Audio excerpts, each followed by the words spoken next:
PDS math ক্লাসে সকলকে স্বাগত।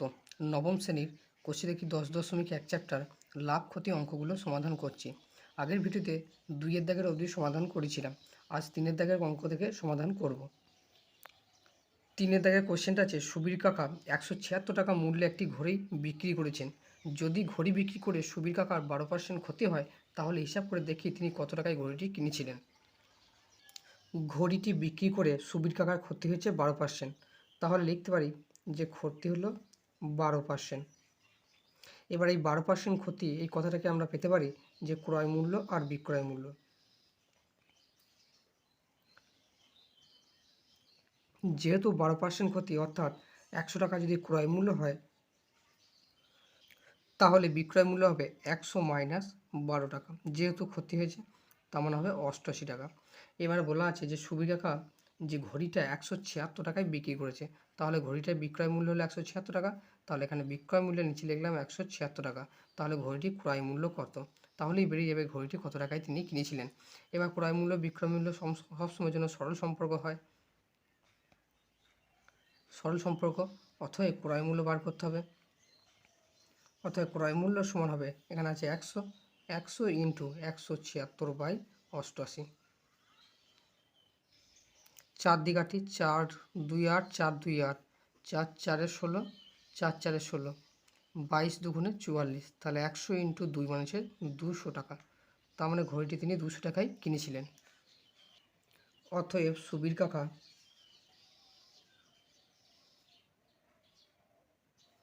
200 টাকায় ঘড়িটি কিনেছিলেন। এটাই হলো অ্যান্সার। এরপরে 4 কোয়েশ্চেন আছে, আনোয়ারা বিবি 10টি লেবু 30 টাকায় কিনে প্রতি ডজন 42 টাকায় বিক্রি করলেন। হিসাব করে দেখি আনোয়ারা বিবির শতকরা কত লাভ বা ক্ষতি হলো। আনোয়ারা বিবি 10টি লেবু 30 টাকায় কিনেছেন, তাহলে 10টি লেবুর ক্রয় মূল্য হলো 30 টাকা। 10টি লেবুর ক্রয় মূল্য 30 টাকা। তাহলে একটি লেবুর ক্রয় মূল্য হবে 30/10 সমান হলো 3 টাকা। এবার তিনি বিক্রি করেছেন, এবার 12টি লেবুর বিক্রয় মূল্য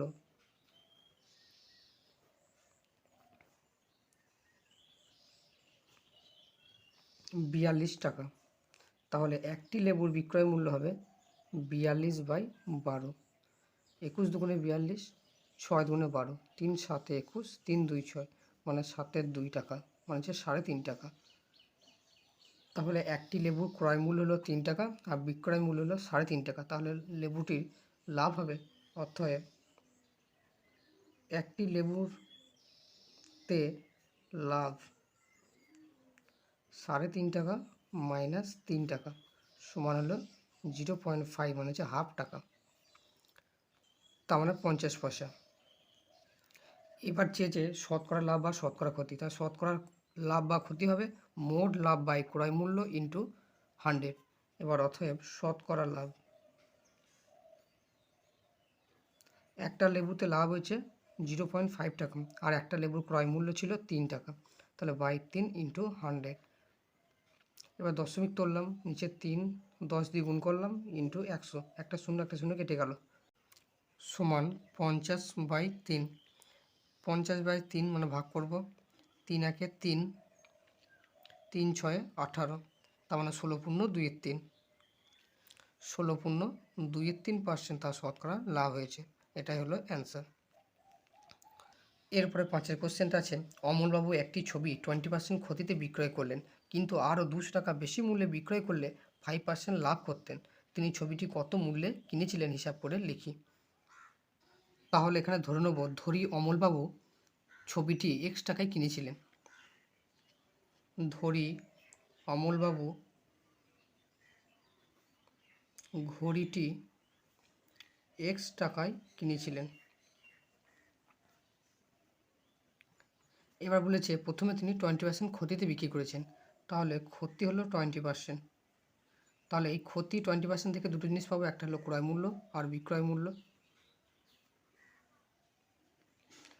তাহলে 20% ক্ষতি মানে ক্রয় মূল্য যদি 100 টাকা হয়, তাহলে ক্ষতি হয়েছে, ক্ষতি হবে 20 টাকা কম হবে, তাহলে বিক্রয় মূল্য তাহলে 100 মাইনাস 20 টাকা কম সমান হবে 80 টাকা। যেহেতু ক্ষতি হয়েছে 20%, মানে 100 টাকায় 20 টাকা ক্ষতি, তাহলে 100 টাকায় কিনলে তার থেকে 20 টাকা কমে বিক্রি করবে, তাহলে 80 টাকায় বিক্রি হলো। এবার ঘড়িটি তিনি কিনেছিলেন X টাকায়, তাহলে ক্রয় মূল্য X, তাহলে ক্রয় মূল্য X হলে তাহলে বিক্রয় মূল্য কত, এটা বের করব। এবার এটা হলো সরল সম্পর্ক। তাহলে অতএব বিক্রয় মূল্য সমান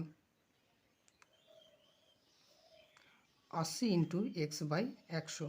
এবার 0 কাটবো না, না কাটলেই সুবিধা হবে পরবর্তীকালে ক্যালকুলেশনের ক্ষেত্রে। 80x বাই 100 টাকা, এটা হলো বিক্রয় মূল্য। এবার বলেছে তিনি যদি আরও 200 টাকা বেশি মূল্যে বিক্রি করতেন তাহলে 5% লাভ হতো। এবার 5% লাভ ধরে যদি বিক্রয় মূল্য বার করি, আর আগে এই বিক্রয় মূল্যটা পড়ে আছে, তাহলে দুটো বিক্রয় মূল্যে ডিফারেন্স হবে 200 টাকা। সেটাই বলেছে যে 200 টাকা বেশি মূল্যে বিক্রি করলে 5% লাভ হবে। এবার এখন লাভ হচ্ছে 5%, এই 5% লাভ ধরে বিক্রয় মূল্য বার করব। এবার এখান থেকে পেতে পারি ক্রয় মূল্য আর বিক্রয় মূল্য, ক্রয় মূল্য আর বিক্রয় মূল্য। 5% লাভ, তার মানে ক্রয় মূল্য 100 টাকা হলে বিক্রয় মূল্য হবে 100 প্লাস 5 টাকা সমান হবে 105 টাকা। এবার ক্রয় মূল্য X টাকায় কিনেছেন, তাহলে বিক্রয় মূল্য কত বের করব। এবার ক্রয় মূল্য বিক্রয় মূল্য সরল সম্পর্ক। তাহলে অতএব বিক্রয় মূল্য সমান 105 ইন্টু এক্স বাই 100 সমান হবে 105x বাই 100 টাকা। এবার যখন 20% ক্ষতিতে বিক্রি করেছিল তখন বিক্রয় মূল্য ছিল এই টাকাটা, আর যখন 5% লাভে বিক্রি করছে তখন বিক্রয় মূল্য এইটা। এবার 5% লাভটা হয়েছে 200 টাকা বেশি মূল্যে বিক্রি করায়, তাহলে দুটো বিক্রয় মূল্যের বিয়োগফল হবে 200 টাকা। তাহলে লিখতে পারি শর্তানুসারে এই বিক্রয় মূল্যটা বেশি, 105x by 100 minus 80x by 100 সমানই হবে 200 টাকা। এবার লসও করব, 100 লসও হবে, উপরে হবে 105x minus 80x equal to 200। 105 থেকে 80 বাদ দিলে হবে 25x বাই 100 ইকুয়াল টু 200, বা 25x ইকুয়াল টু হবে 200 ইন্টু 100, অর্থাৎ x ইকুয়াল টু হবে 200 ইন্টু 100 বাই 25, অথবা এক্স ইকুয়াল টু হবে কাটাকাটি করবো 25 আর 200, তার মানে হবে এক্সের মান হলো 800 টাকা, আর এক্সটাই ধরেছিলাম কত টাকায় কিনেছিলেন। অতএব অমলবাবু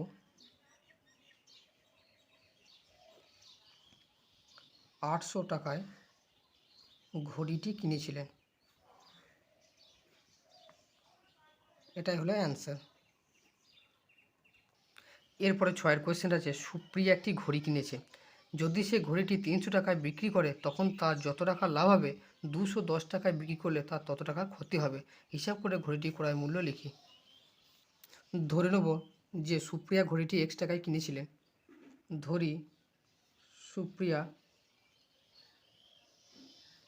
ঘড়িটি X টাকায় কিনেছিলেন।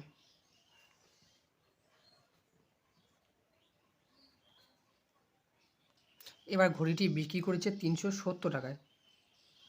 এখন ঘড়িটি বিক্রি করেছে 370 টাকায়, তাহলে 370 টাকা হলো তার বিক্রয় মূল্য, আর ক্রয় মূল্য হচ্ছে X টাকা, তাহলে লাভ হবে বিক্রয় মূল্য মাইনাস ক্রয় মূল্য। বিক্রয় মূল্য হচ্ছে 370 আর ক্রয় মূল্য হচ্ছে X টাকা, তাহলে 370 মাইনাস X টাকা, এটা হলো তার লাভ। আবার বলেছে যে 210 টাকায় বিক্রি করলে তার তত টাকায় ক্ষতি হয়েছে। এবার এখন 210 টাকায় বিক্রি করে তার ক্ষতি হয়েছে, তার মানে তার সেক্ষেত্রে এক্সের ক্রয় মূল্যটা বেশি, এক্ষেত্রে ক্রয় মূল্যটা বেশি হবে এক্সের মানটা, এবং 210 টাকাটা কম হবে, তাহলে সেক্ষেত্রে ক্ষতির পরিমাণটা হবে, ক্ষতি ইকুয়ালটা হবে এক্সটা বড়, ক্রয় মূল্যটা বড়, আর বিক্রয় মূল্য 210টা হবে ছোট, তাহলে তার ক্ষতির পরিমাণ হবে এক্স মাইনাস 210 টাকা।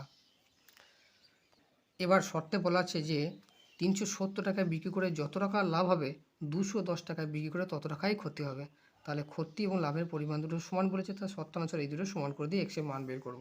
তাহলে শর্তানুসারে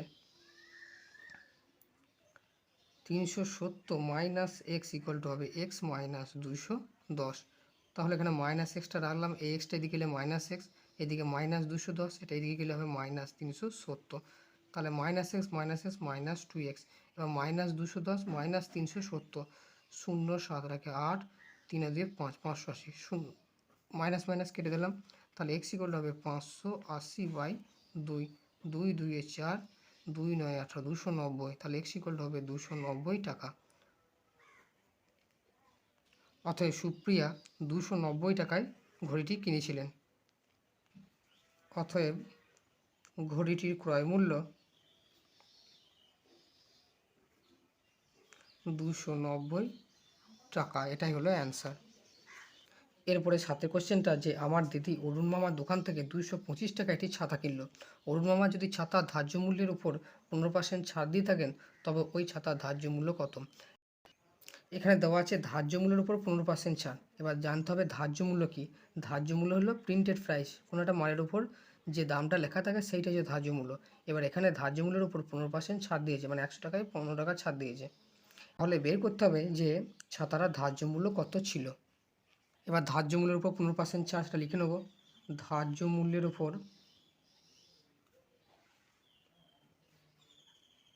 ছাড় 15%, তাহলে 15% ছাড়, তাহলে ধার্য মূল্য যদি 100 টাকা হয় তাহলে তার বিক্রয় মূল্য হবে 15 টাকা কম। তাহলে এখানে লিখব ধার্য মূল্য আর এখানে লিখব বিক্রয় মূল্য। তবে ধার্য মূল্য যদি 100 টাকা হয় তাহলে বিক্রয় মূল্য হবে 100 মাইনাস 15 টাকা ছাড়, মানে বিয়োগ হবে, তার মানে এটা হবে 85 টাকা। এবার দিদি অরুণ মামার দোকান থেকে 255 টাকায় ছাতাটা কিনেছে, তাহলে 255 টাকা হলো অরুণ মামার বিক্রয় মূল্য। তাহলে বিক্রয় মূল্য হবে 255 টাকা। তাহলে ছাতাটার ধার্য মূল্য কত এবার বের করতে হবে। এখানে বুঝতে হবে যে 255 টাকায় আমার দিদি ছাতাটা কিনেছে, তাহলে দিদির কাছে এটা ক্রয় মূল্য, কিন্তু অরুণ মামার কাছে এটা বিক্রয় মূল্য। তাহলে ধার্য মূল্য 100 হলে বিক্রয় মূল্য হবে 85 টাকা, এবং বিক্রয় মূল্য 255 টাকা হলে ধার্য মূল্য কত। এবার আমরা জানি এটা হচ্ছে সরল সম্পর্ক। তাহলে এখানে অতএব ধার্য মূল্য হবে সমান 100 ইন্টু 255/85। 5 দিয়ে কাটাকাটি করবো। 5 5 25, 5 1 5, 5 1 5, 5 7 35, 3 17 51, তার মানে হবে 300 টাকা। তাহলে ছাতাটার ধার্য মূল্য ছিল 300 টাকা। অতএব ওই ছাতার ধার্য মূল্য সমান 300 টাকা। এটাই হলো অ্যান্সার।